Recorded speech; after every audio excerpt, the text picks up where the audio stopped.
नमस्कार विद्यार्थी मित्रांनो, मी निहाल कोरे इग्नाइट अकॅडमीमध्ये तुमचं स्वागत करतोय. आजच्या सेशनमध्ये आपण शबरीमाला जे काय जजमेंट आहे तो वाद चालू आहे त्याच्या संदर्भात आपण चर्चा करणार आहोत. चर्चेच्या सुरुवातीलाच मला प्रश्न उपस्थित करायचा आहे की मी जर नास्तिक असेल तर आस्तिकांची कार्यशैली, आस्तिकांचे जे काय उपासना आहे त्यांच्या संदर्भात मी प्रश्न उपस्थित करू शकतो का? आणि असाच गंभीर मुद्दे, असेच 7 गंभीर मुद्दे उपस्थित आहेत कोर्टासमोर आणि त्या संदर्भात आपण आजच्या सेशनमध्ये चर्चा करणार आहोत. शबरीमाला वर्डिक्ट 2018 साली आलं होतं आणि त्याच्या संदर्भातच पुनर्विचार याचिका दाखल केलेल्या आहे. त्या अनुषंगाने ते जे काय डिबेट चालू झालेलं आहे पुन्हा एकदा आणि त्या अनुषंगाने आपण चर्चा करणार आहोत. न्यूज काय आहे बघा.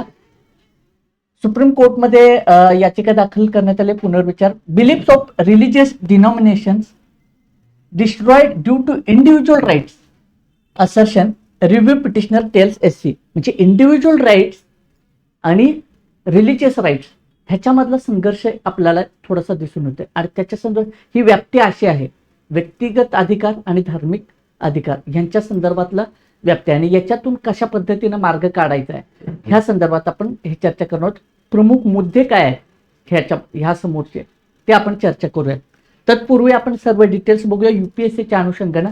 आणि एक नागरिक म्हणून आपल्याला माहिती पाहिजे की कशा पद्धतीचा याच्यामध्ये आपल्याला पुढचा मार्ग दिसेल. ठीक आहे, तर बघा मित्रांनो, ही माझ्याबद्दलची माहिती आहे. मी निहाल कोरे 2022 सालचा UPSC टॉपर आहे. मी मराठी माध्यमातून परीक्षा दिली होती. 2018 पासून मी स्पर्धा परीक्षेच्या क्षेत्रामध्ये विद्यार्थ्यांना गायडन्स देत आलेलो आहे. त्याचबरोबर मी माझं पॅशन म्हणून मी लाईफ कोच म्हणून काम करतो, NLP ट्रेनर म्हणून काम करतो, माइंड कोच म्हणून काम करतो, मेमरी ट्रेनर म्हणून मी अनेक ठिकाणी मी सेमिनार्स, लेक्चर्स दिलेले आहेत. त्या क्षेत्रातही मी काम करत आहे सध्या. त्याबद्दल पुन्हा कधीतरी जाणून घेऊयात. आजच्या सेशनकडे वळूयात आपण. हे शबरीमाला टेम्पल आहे, हे बघू शकता तुम्ही. शबरीमाला मंदिर एक पवित्र आणि ऐतिहासिक तीर्थक्षेत्र आहे केरळमध्ये. पेरियारच्या अभयारण्यामध्ये 4,000 फूट उंचीवर हे अधिष्ठान आहे बघा. ही अशी टेकडी आहे, त्याच्यावर 4,000 फूट उंचीवर हे आहे. समुद्र सपाटीपासून उंची सुमारे 4,000 फूट आहे. आणि कुठे आहे? केरळमधील पेरियार टायगर रिझर्व इथं याच्या कुशीमध्ये हे जे आहे ते शबरीमाला टेम्पल आहे. भगवान अय्यप्पाची जी मूर्ती आहे ती पंचधातूची मूर्ती आहे. मूर्तीचे वैशिष्ट्य बघा, पंचधातूची बनलेली मूर्ती आहे. देवता आहेत भगवान अय्यप्पा. धर्मशास्त्र, भगवान अय्यप्पा कोण आहेत? हरिहर असं म्हणून ओळखलं जातं भगवान अय्यप्पांना, हरिहर. ठीक आहे, हरी म्हणजे विष्णूचे मोहिनी अवतार जे आहे आणि हर म्हणजे शिव आणि मोहिनी यांच्या संयोगातून भगवान अय्यप्पांचा जो जन्म झाला असं मानलं जातं. तर हे हरिहर म्हणून भगवान अय्यप्पांची अशी ओळख आहे. मूर्तीचं हे बघून घ्या, पंचधातूंचे बनलेली मूर्ती. हे फॅक्ट्स आपल्याला UPSC प्रिलिम आणि MPSC प्रिलिमसाठी महत्वाचे ठरतात म्हणून आपण डिस्कस करतोय. पवित्र तीर्थक्षेत्र आहे. दरवर्षी लाखो भक्त इथं भेट देत असतात. खूप भक्तांची इथं मांदियाळी असते. महत्वाचे काळ जे आहे ते मंडल कालम आणि मकर विलक्कू काळामध्ये भक्तांची खूप मोठी मांदियाळी अशी इथे दिसून येते. हा उत्सवाचा काळ मानला जातो.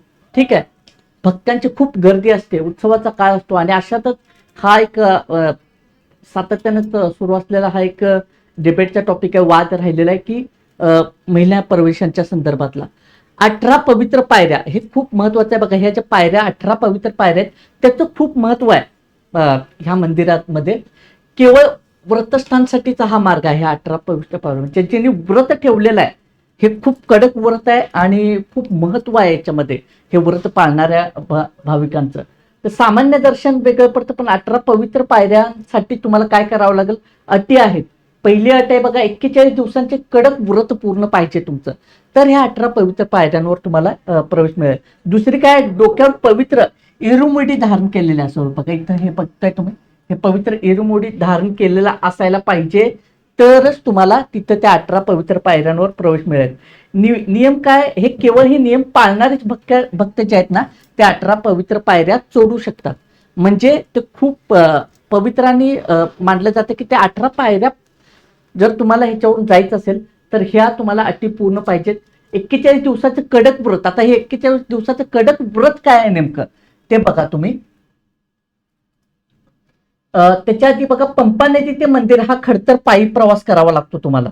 हे पंपा नदी आहे, हे फॅक्ट्स लक्षात ठेवा प्रिलिमच्या दृष्टिकोनातून. आणि हे साधारण 4 ते 4.5 किलोमीटरचा कठीण ट्रेकिंग आहे. हे असं सरळ रस्ता नाही आहे, ठीक आहे. एक खडतर प्रवास आहे हा, साधारण 4 ते 4.5 किलोमीटरचा हा कठीण ट्रेकिंग प्रवास आहे. हा तुम्हाला खडतर प्रवास पायी करावा लागतो, ठीक आहे. पुढचा मुद्दा बघा, 41 दिवसाचं मी मगाशी म्हटलं की 41 दिवसाचं व्रत आहे. ते व्रत नेमकं काय आहे बघा. 41 दिवस तुम्हाला उपवास करावा लागतो. 41 दिवसाचं तुम्हाला ब्रह्मचर्याचं पालन करावं लागतं. सिलेबस तुम्हाला फॉलो करावे लागते. साधे जीवन या काळामध्ये, हे 41 दिवसामध्ये तुम्ही असं सामजाम असं एकदम नाही चालणार. तुम्हाला सिंपल जगणं असलं पाहिजे. ते 41 दिवसामध्ये तुम्ही एकदम साधेपणाने जीवन व्यतीत केलेलं असायला पाहिजे. आणि त्या दरम्यान तुम्ही काळे किंवा भगवे वस्त्र परिधान केले पाहिजे, ठीक आहे. हे असं केलं तरच तुमचं ते 41 दिवसाचं व्रत कंप्लीट होईल. म्हणजे व्रत म्हणजे फक्त तुम्ही उपवास केला असं नाही, ह्या बाकीच्या हे 3 गोष्टी सुद्धा तुम्हाला महत्वाच्या आहे. आणि याच्यामध्ये हे साधे जीवन जगणं ह्याला एक खूप असं अनन्यसाधारण महत्व आहे याच्यामध्ये.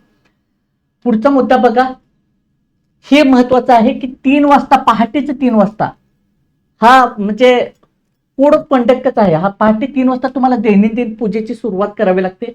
वेळ आहे पहाटे 3 वाजताचाच आहे मुहूर्त तुम्हाला. आणि त्याच वेळी तुम्हाला पूजेला सुरुवात करावी लागते. विधी काय, तुपाच्या अभिषेकाने पूजेची सुरुवात होते. लक्षात येते काय. म्हणजे एकत्रित तुमचं जे काय आहे ते खूप कडक व्रत पाळल्यानंतर हे सुद्धा तुम्हाला गोष्टी, ह्या रिच्युअल सुद्धा फॉलो कराव्या लागतील, ठीक आहे. आता 18 टेकड्यांचे गुढ आहे ते गुढ वलय काय आहे बघा, पथानामथिट्टा जिल्हा, आणि तिथं 18 टेकड्यांचे गुढ आहे. आणि त्याच्यामध्ये हे जे काय ते अय्यप्पा मंदिर आहे. तर भौगोलिक रचना बघा, 18 टेकड्यांनी वेढलेले रहस्यमय आणि सुरक्षित ठिकाण आहे. हा जिल्हा पण लक्षात ठेवा. फॅक्ट्स माहिती पाहिजे तुम्हाला. लक्षात येते का. याच्यामध्ये हे 18 टेकडीचं म्हणजे किती गुढ वलय आहे बघा, त्या 18 टेकड्यांच्या मध्ये स्थित आहे. हे असं आपण 18 टेकड्या मारल्या त्याच्यामध्ये हे स्थित आहे. ही भौगोलिक रचना आपल्याला लक्षात ठेवायची आहे. प्रवेशाचे नियम आहेत बघा, आणि सध्याची कायदेशीर स्थिती म्हणजे आजचा आपला चर्चेचा मुद्दा. परंपरा काय, परंपरेनुसार अय्यप्पा मंदिराची जी काही परंपरा आहे त्या परंपरेनुसार 10 ते 50 वयोगटातील महिलांना मंदिरात प्रवेश मर्यादित आहे, ठीक आहे. स्थिती काय या विषयावर सध्या कायदेशीर वाद आणि चर्चा सुरू आहे. आपण बघतो 18ला जजमेंट आलेलं, पण तरी सुद्धा शबरीमाला टेम्पल हा सातत्यानं विवादाचा, चर्चेचा, वादाचा मुद्दा राहिलेला आहे. त्याच्यावर सातत्याने डिबेट होत आलेले आहेत, ठीक आहे. तर याच्यातून काय आहे, ह्या शबरी टेकड्यावरून तपस्या ही ऐतिहासिक पार्श्वभूमी तुम्ही समजून घ्या. इतिहास काय आहे, या पवित्र स्थानाचा इतिहास शबरी टेकड्यावरून भगवान अय्यप्पांनी केलेल्या कठोर तपस्येची थेट संबंधित आहे. आता का साधारण महिलांना तिथं हे केलं जातं की भगवान अय्यप्पा हे स्वतः ब्रह्मचारी पालन करून तिथे टेकड्यावर त्यांनी तपश्चर्या केलेले आहे. खूप कठोर तपश्चर्या केलेले आहे. ब्रह्मचार्याचं पालन करून व्यक्ती एका म्हणजे आपल्या कौटुंबिक जीवनाचा त्याग करून तिथं ते त्या टेकड्यांमध्ये जाऊन त्या ठिकाणी त्यांनी तपश्चर्या केलेल्या आहे. आणि तिथंच हे मंदिर आहे. लक्षात येते का. अशी मान्यता आहे तिथं त्यांनी तपश्चर्या केली आणि म्हणून ह्या मर्यादा आहेत. म्हणजे त्या धार्मिक पातळीवर असं आहे की म्हणून त्या 50 वर्षापर्यंतच्या महिलांना मर्यादित प्रवेश आहे तिथं. अशा पद्धती म्हणजे काय होतंय की इथं प्रमुख मुद्दा काय मांडला जातो की जे म्हणतात की महिलांना प्रवेश नको, त्यांचा आग्रह हा आहे की मुळात ते देवच जे आहे, ते दैवत जे आहे ते तिथंच त्यांनीच महिलांना तिथं प्रवेश त्यांनीच मर्यादित ठेवलेला आहे. व्यक्तिगत जीवनामधूनच त्यांची सुरुवात. मग तिथं महिलांनी जाऊन आम्हाला प्रवेश पाहिजे हे आंदोलन करणं किंवा काय, तर ते गैर लागू आहे असं त्यांचं मत आहे, ठीक आहे.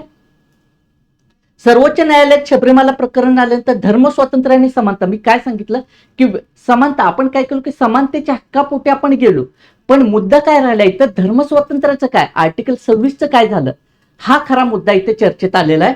न्यायाधीशांचे घटनापीठ जे आहे ते 9 न्यायाधीशांचे 9 जणांचं बेंच आहे, कॉन्स्टिट्युशनल बेंच याच्यामध्ये बसलेलं ह्या ह्याच्यामध्ये ह्या खटल्यासाठी. केंद्राचा युक्तिवाद काय होता, 2018चा निर्णय जो आहे तो पुरुष श्रेष्ठ असल्याच्या गृहीतकावर आधारित होता.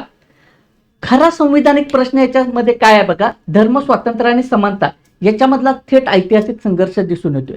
म्हणजे व्यक्तीच्या हक्कासाठी आपण गेलो की मला एखाद्या व्यक्तीला किंवा एखाद्या महिलेला प्रवेश मिळत नाही म्हणून त्या व्यक्तीच्या हक्कापोटी आपण गेलो. पण धर्म स्वातंत्र्याचं काय? मुळामध्ये त्या धार्मिक मान्यता आहेत. अय्यप्पा मंदिरामध्ये मुळात ते दैवताचं असं आहे की महिलांना प्रवेश नाही आहे. मग अशा ठिकाणी अट्टहास का की महिलेला प्रवेश पाहिजे, हा मुद्दा उपस्थित राहिलेला आहे. म्हणजे हा ऐतिहासिक संघर्ष राहिलेला आहे की धर्म स्वातंत्र्य आणि समानता हा मुद्दा इथं हायलाइट होताना दिसतोय. संविधानाच्या कसोटीवर धर्म काय आहे बघा. सर्वोच्च न्यायालयासमोर विचारत असलेले 7 प्रमुख मुद्दे, मी मगाशी एक प्रश्न उपस्थित केला, असे 7 प्रश्न उपस्थित राहिलेले आणि ते खूप महत्वाचे आहेत. धार्मिक स्वातंत्र्य, ज्युडिशियल रिव्ह्यू आणि संविधानिक नैतिकता, कॉन्स्टिट्यूशनल मोरॅलिटी हा शब्द डॉक्टर बाबासाहेब आंबेडकरांनी दिला. त्याच्यामध्ये हे त्याच्या आधारावर ह्याचं विश्लेषण कसं होणार आहे हे बघता येईल त्या काळामध्ये. कायदेशीर संघर्षाची पार्श्वभूमी तुम्ही समजून घ्या.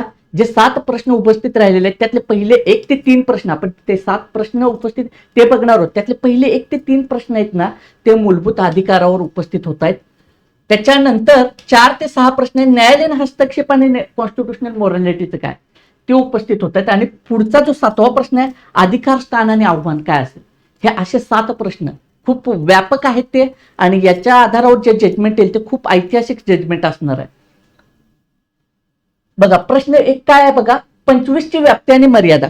25 आर्टिकलच्या आहे भारतीय संविधानाचे कलम 25 अंतर्गत धार्मिक स्वातंत्र्याचा अधिकाराची व्याप्ती आणि मर्यादा काय आहे, म्हणजे हा प्रश्न आहे. 25 अंतर्गत धार्मिक स्वातंत्र्य आपण देतोय. आता इथं धर्म स्वातंत्र्य थोडं धोक्यात आलं दिसते की महिलांना प्रवेश दिला, पण ते धार्मिक मान्यता आहे त्याचं काय, ती स्वातंत्र्य धोक्यात आल्याचे दिसून येते. म्हणून हा प्रश्न उपस्थित राहिला की धार्मिक स्वातंत्र्याची मर्यादा, अधिकाराची व्याप्ती कितपत असेल, हा प्रश्न उपस्थित राहिलेला आहे. त्याच्या मर्यादा कशा आहेत हा प्रश्न उपस्थित राहिलेला आहे. बरेच मग धर्माचे आचरण आणि प्रसार आपण करत असताना विवेकाचे स्वातंत्र्य हा एक मुद्दा उपस्थित राहतोय. मग आणि हे कॉन्ट्राडिक्शन होत राहिलेलं आहे की कॉन्स्टिट्यूशनल मोरॅलिटी, सार्वजनिक सुव्यवस्था आणि आरोग्य, ह्या सगळ्या मुद्द्यांचा इथं कॉन्ट्राडिक्शन होत असलेलं आपल्याला दिसून येतं. दुसरा प्रश्न आहे बघा, व्यक्तीविरुद्ध संप्रदाय. आता आर्टिकल 25 काय व्यक्तींचा अधिकार सांगते, 26 काय सांगते, धार्मिक संप्रदायाचे अधिकार सांगते. म्हणजे धर्म एक समूह आहे, एका समूहाच्या धार्मिक समूहाच्या अधिकारांबद्दल. मग याचं काय, हा प्रश्न उपस्थित राहिलाय. व्यक्तीच्या अधिकारासाठी आपण चाललेलो, पण याचं काय करायचं, यांच्यातील परस्पर संबंध काय मांडता येईल का, आणि त्याच्यातून काय बघा. आता हे व्यक्तीचा अधिकार म्हटलं, आता हे वेन डायग्राम मध्ये जर आपण बघितलं, वैयक्तिक अधिकार आपण त्याच्या संदर्भात लढायला जातोय. आणि दुसऱ्या बाजूला कलम 26 काय म्हणते, धार्मिक संप्रदायाचे सामूहिक अधिकार आहेत, त्याच्या संदर्भात बोलतोय. मग इथं अय्यप्पा मंदिरमध्ये हे पण आहेत आणि आपण हा पण अधिकार मागायला चालू, वैयक्तिक अधिकार एका स्त्रीच्या पातळीवर. मग इथं कॉन्ट्राडिक्शन व्हायला दिसून येते. मग हा संघर्षाचा बिंदू आहे, जेव्हा वैयक्तिक हक्क आणि सामूहिक प्रथा भिडताना दिसत आहेत, मग असा संघर्ष उभा राहतोय. म्हणजे इथं कॉन्स्टिट्यूशनल आर्टिकल्स मध्ये थोडंसं कॉन्ट्राडिक्शन दिसून आपल्याला थोडा संघर्ष दिसून येते की 25 साठी आपण लढायला लागलेलो आहे, 26च्या मुद्द्याचं करायचं काय, समूह म्हणून आहे त्या समूह म्हणून त्या स्वातंत्र्याचं करायचं काय, हा खूप महत्वाचा प्रश्न इथं उपस्थित झालेला आहे. तिसरा प्रश्न उपस्थित झालाय, मूलभूत अधिकारांची श्रेष्ठता. आपण बघतो की फंडामेंटल राईट्सना खूप आपण स्थान महत्वाचं मानतो. याच्यामध्ये पण हे करत असताना सार्वजनिक सुव्यवस्था, नैतिकता, आरोग्य याच्या व्यतिरिक्त 26 अंतर्गत जे काही संप्रदायाचे अधिकार आहेत त्याच्याबद्दल काय, भाग 3 मधील इतर तरतुदींच्या, जसं की समतेचा अधिकार आहे, त्याच्या अधीन संप्रदायाचे अधिकार येतील का, हा खरा प्रश्न उपस्थित राहिलेला आहे. आणि ह्याची व्याप्ती, हा आपल्याला प्रश्न जरा वाटलं, तुम्ही या प्रश्नावर खरोखर विचार करा थोडंसं कॉन्स्टिट्यूशनच्या अँगलनं, म्हणजे तुम्हाला लक्षात येईल की ह्याची किती मोठा हा आपल्याला इथं संघर्ष दिसून येतो. हा प्रश्न निर्धारित काय करतोय, धार्मिक समूहाच्या प्रथा ज्या आहेत ते संविधानातील इतर मूलभूत अधिकारांना डावलू शकतील काय. म्हणजे आता धार्मिक समूहाच्या प्रथा संविधानातील इतर मूलभूत हक्कांना डावलतील का. म्हणजे आता इथं परत समजा धार्मिक समूहाच्या प्रथांना आपण जास्त वेटेज दिलं तर मग संविधानातले इतर जे काय मूलभूत अधिकार आहेत त्यांना ते डावलणार का, हा एक प्रश्न आपल्याला उपस्थित होतोय. चौथा प्रश्न आहे नैतिकता, कॉन्स्टिट्यूशनल मोरॅलिटी. नैतिकता ह्या शब्दाचा अर्थ आणि विस्तार कसा आहे, म्हणजे नैतिकतेची व्याख्या आपण म्हणतो की इन जनरल आयुष्यामध्ये सुद्धा आपण म्हणतो की नैतिकतेची व्याख्या प्रत्येकासाठी बदलत जाईल. मग आता इथं नैतिकतेची व्याख्या काय होईल इथं, आणि या शब्दाचा अर्थ आणि विस्तार कशा पद्धतीनं लावता येईल. आता कलम 25 आणि कलम 26 मधील नैतिकता या शब्दाची व्याख्या नेमकी काय आहे. मोरॅलिटी आपण म्हणतो की नेमकी व्याख्या काय करता येईल हा प्रश्न आहे. त्याच्यामध्ये परत मग आपण जातो की कॉन्स्टिट्यूशनल मोरॅलिटीचा याच्यामध्ये समावेश होणार का, त्या नैतिकतेमध्ये संविधानिक नैतिकतेचा समावेश होणार का. त्याच्या आधारावर आपण सामाजिक नैतिकता आणि संविधानिक नैतिकता याच्यामध्ये काय आपल्याला डिफरन्शिएट करता येईल. बघा, सामाजिक नैतिकता कशावर आधारित असते जनरली, ती परंपरा, ते वर्षानुवर्षे जे काय रूढी रीती चालत आलेले असतात त्याच्यावर आधारित असते सामाजिक नैतिकता. आणि सामाजिक नैतिकता ही साधारणतः बहुमताच्या समजुतीनुसार बदलत जाते. बहुमत जसं कळेल तसं ते सामाजिक नैतिकता आपण बघतो. समाजातल्या विविध प्रथा रूढी ते काळानुसार इव्हॉल्व्ह होत आलेले आहेत, काळानुसार आधुनिक काळात त्या बदलत सुद्धा आलेल्या आहेत. लक्षात येते काय, म्हणजे बहुमताच्या समजुतीनुसार बदलतात सुद्धा काही प्रथा. लक्षात येते. पण कॉन्स्टिट्यूशनल मोरॅलिटी संदर्भात आपण ज्यावेळी विचार करतो, संविधानाच्या मूळ गाभ्यातील जे मूल्य आहेत त्याच्यावर आधारित ही असते कॉन्स्टिट्यूशनल मोरॅलिटी. मग ही मूल्य काय आहेत, सामाजिक न्याय, समता, बंधुता, व्यक्तिगत स्वातंत्र्य यांचा ह्या तत्वांचा, ह्या मूल्यांचा अंतर्भाव या कॉन्स्टिट्यूशनल मोरॅलिटीमध्ये होतो. हा डिफरन्शिएट समजून घेणं खूप गरजेचं आहे या निमित्तानं. पुढचा 5वा प्रश्न उपस्थित राहिला न्यायालयीन पुनर्विलोकन जे आहे, ज्युडिशियल रिव्ह्यू, त्याच्या कशा सीमा आहेत या संदर्भात. म्हणजे 25च्या संदर्भातील एखाद्या धार्मिक प्रथेचे न्यायालयीन पुनर्विलोकन करण्याची व्याप्ती आणि मर्यादा काय आहे. म्हणजे एखाद्या धार्मिक प्रथा आहे, धार्मिक समूहासंदर्भात आपण ज्युडिशियल रिव्ह्यू करत असताना त्याची व्याप्ती कितपत असेल आणि त्याच्या मर्यादा पण काय येतील. येत्या काळामध्ये आपल्याला ह्या बऱ्याच गोष्टी ह्या स्पष्ट करणं गरजेचं ठरेल की काय व्याप्ती आणि काय मर्यादा राहील. ज्यावेळी धार्मिक समूहात, धार्मिक प्रथेच्या संदर्भात आपण ज्युडिशियल रिव्ह्यू करायला जातो त्यावेळी तिथे काय कुठेपर्यंत व्याप्ती असेल आणि मर्यादा काय असतील. न्यायालयाचा अधिकार इथं काय आहे बघा, कायदेमंडळ आणि न्यायव्यवस्था धर्माच्या गाभ्यामध्ये हस्तक्षेप करू शकेल का प्रत्येक गाभ्यामध्ये. कारण धार्मिक, जसं की मी म्हटलं की अय्यप्पांचा विरोध, स्त्री प्रवेश मंदिराला विरोध कुठल्या तत्वांवर आहे की स्त्रीला डावलणं हा नाही. त्यांच्या त्या धार्मिक रूढी आहेत की मुळात अय्यप्पा हे जे दैवत आहे त्यांनी ते स्त्रियांना थोडंसं तिथे प्रवेशाला वर्ज आहे. मग ह्या मुद्द्यावर तिथं तो प्रवेश नाकारला गेलाय की ना की समानतेच्या मुद्द्यावर. मग अशा पातळ्यांवर ह्या धर्माच्या गाभ्यामध्ये कायदेमंडळ आणि न्यायव्यवस्था हस्तक्षेप करू शकतोय का. आणि आवश्यक प्रथा असतील तर धर्माच्या अनिवार्य प्रथा न्यायालय कशा ठरवणार. आता प्रत्येक धर्माच्या अनिवार्य प्रथा आहे. आता हे ठरवत असताना न्यायालय कुठले निकष लावेल, ते कशा पद्धतीने ठरवेल, असे प्रश्न उपस्थित राहिलेले आहेत. 6वा प्रश्न आहे शब्दावलीचा अन्वयार्थ काय. हिंदूंचे विभाग, ह्या शब्दावलीचा अन्वयार्थ नेमका काय लावता येईल. हिंदू म्हणजे काय, व्याख्या नेमकी व्यापक कशी करता येईल. संविधानाच्या कलम 25(2)(ब) मध्ये नमूद केलेल्या हिंदूंचे विभाग, सेक्शन्स ऑफ हिंदू, या शब्दावलीचा नेमका अर्थ काय, ह्याची व्याख्या काय, ह्या नेमका अर्थ काय आहे तो स्पष्ट करण्याची गरज. हिंदू काय आहे, जात व पोटजात अशी आधारित विभाग आहे, संप्रदाय व पंथ आधारित विभाग आहे, भाषा व प्रदेश आधारित विभाग आहे. काय अर्थ लावायचा हा प्रश्न थेट राज्य सरकारच्या अधिकारांशी संबंधित आहे, ज्याद्वारे सर्व वर्गांसाठी मंदिरे आणि धार्मिक संस्था खुले करण्याचे कायदे केले जातात. लक्षात येते का. तर हा एक मुद्दा उपस्थित राहिलेला आहे.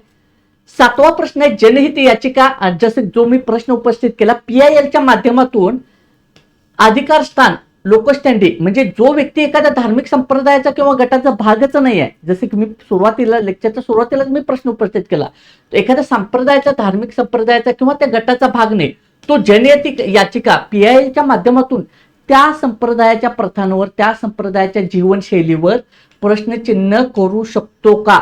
म्हणजे ह्या आकृतीच्या हे जे डायग्राम आहे ह्या स्वरूपात समजून घ्या. ही एखादी व्यक्ती बाहेरची आहे, तो PILच्या माध्यमातून श्रद्धाळू व्यक्तींचे अधिकार याच्या संदर्भात तो याचिका दाखल करून कोर्टामध्ये विचारू शकतो का. तर PIL म्हणजे कायद्यात जनहित याचिका दाखल करेल आणि त्या प्रथांवर तो प्रश्न उपस्थित करू शकतो का.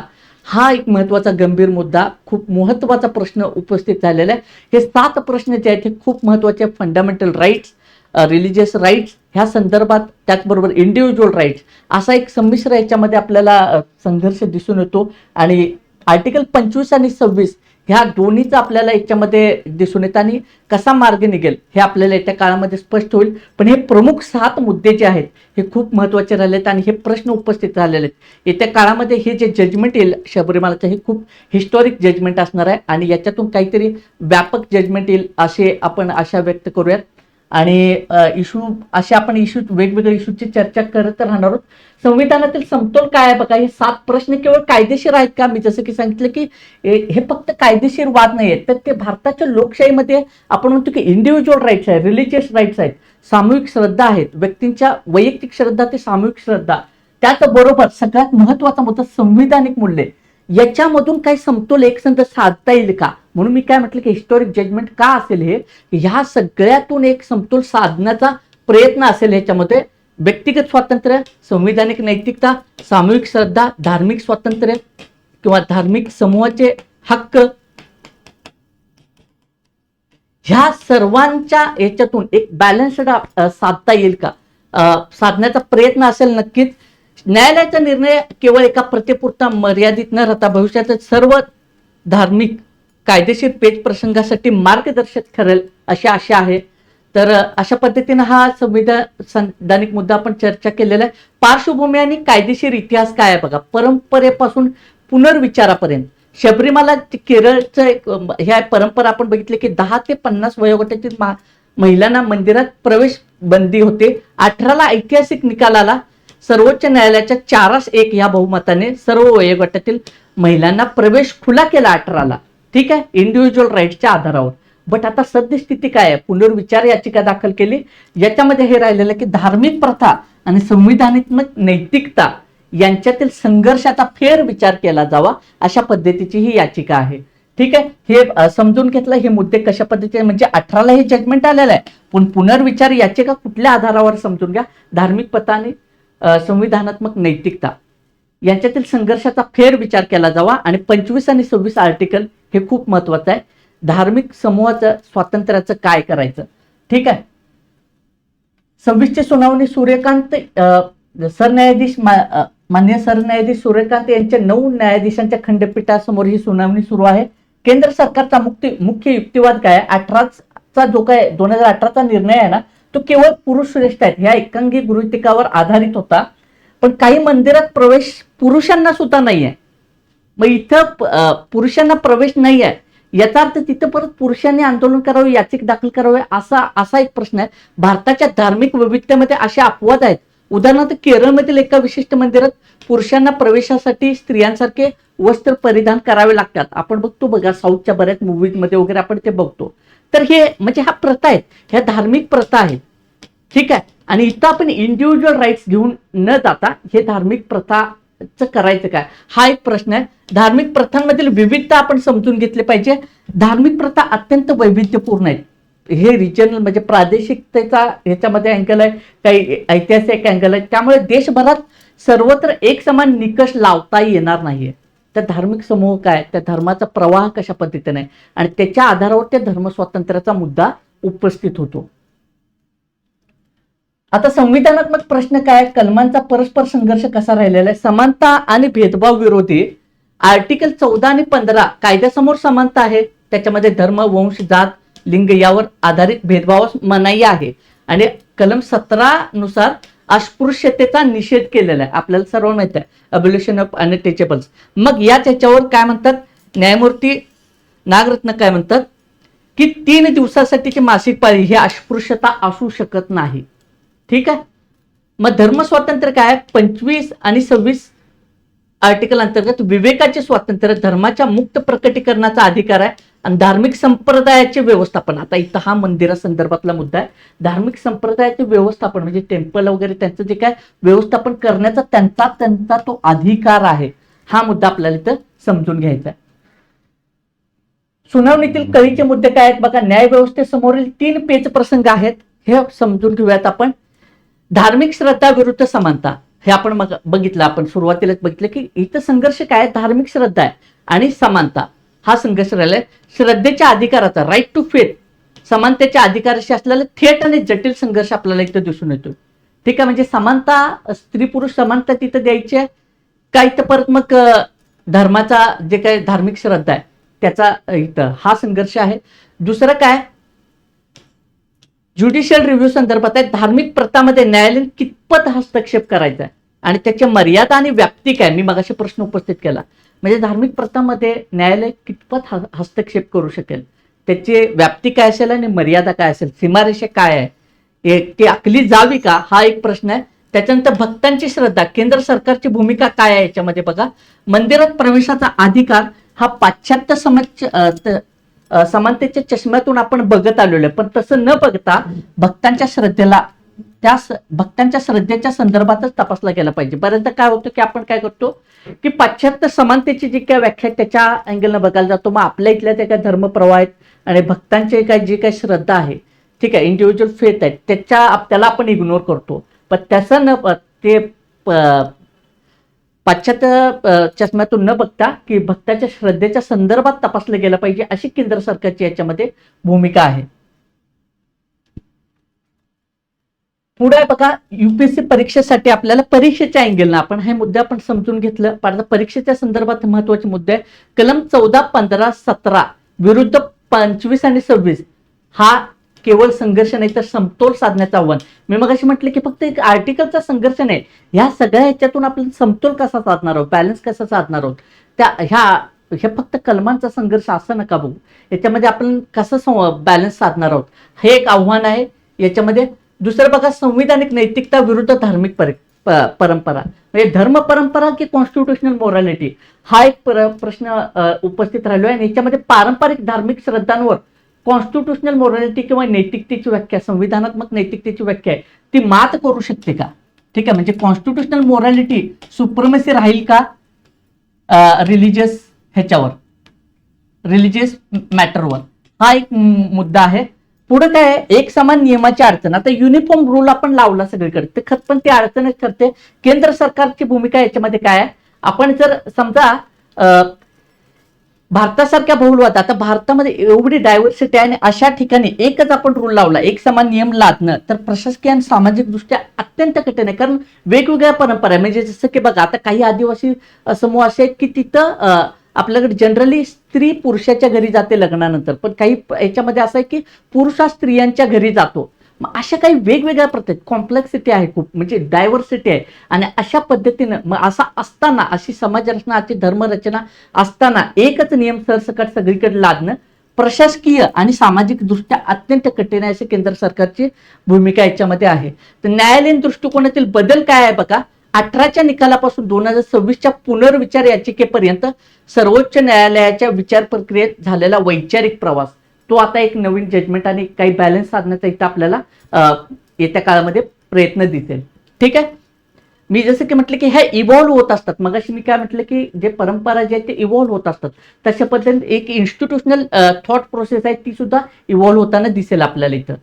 तर ठीक आहे, आय होप आजचं डिस्कशन तुम्हाला नक्की आवडलं असेल. तर व्हिडिओ लाईक, शेअर आणि सबस्क्राईब करा. अशाच मुद्द्यांवर चर्चा तुम्हाला नक्की आवडेल आणि त्यासाठी तुम्ही इग्नाईट अकॅडमीच्या यूट्यूब चॅनलला सबस्क्राईब करा आणि जास्तीत जास्त विद्यार्थ्यांच्यापर्यंत हे लेक्चर शेअर करा. GS2 आणि इथिक्स याच्यासाठी आणि त्याचबरोबर SA साठी हा लेक्चर जे होतं ते खूप महत्त्वाचं आहे. तुम्ही नक्की फॉलो करा. याच्यामध्ये जर तुम्हाला आवडलं असेल तर लाईक करायला विसरू नका. धन्यवाद.